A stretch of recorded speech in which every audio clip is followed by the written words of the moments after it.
เที่ยงอยู่ที่บ้านพวกผมใส่เดือนที่29เดือน12 2024ถึงวันที่4เดือน1 2025เนาะนี่บรรยากาศนูนนี่ไม่ใช่พวกเขาเลยทำนิดเนี่ยบรรยากาศรวม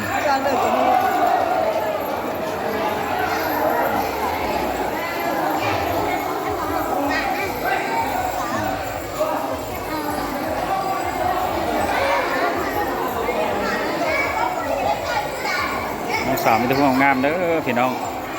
มาเชิญเที่ยวส้มได้เนาะที่บ้านภูมิใจของผมเนาะ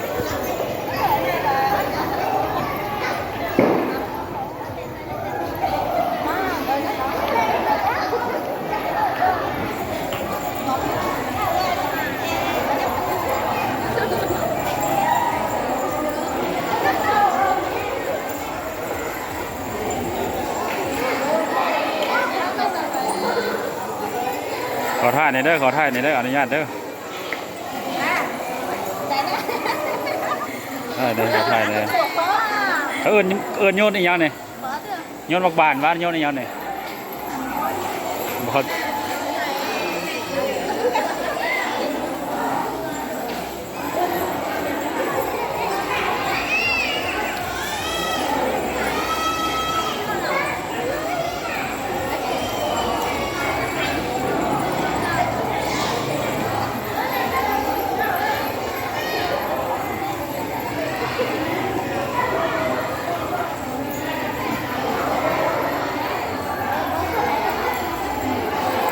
ก็อย่างนี้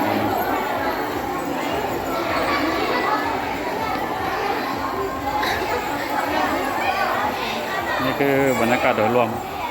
บางมุมก็ยังมีมืดแล้วนึงออกไปนำเนาะ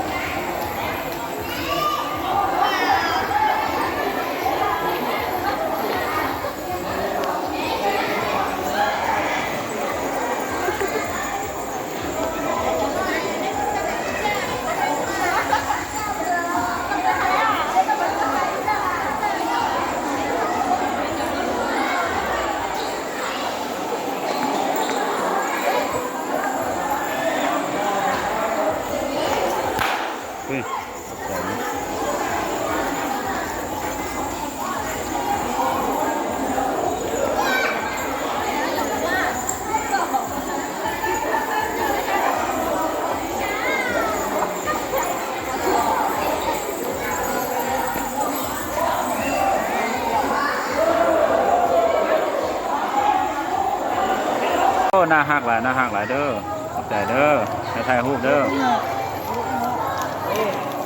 อ๋อกำลังหน้าหักเสือแตงนี่ถูกปกครองคนตามมา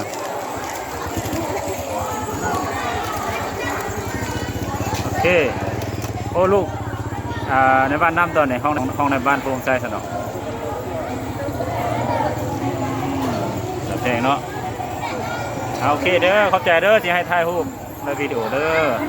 เอาให้ใหญ่ให้สูงให้แข็งๆเด้อเก่งเสียงได้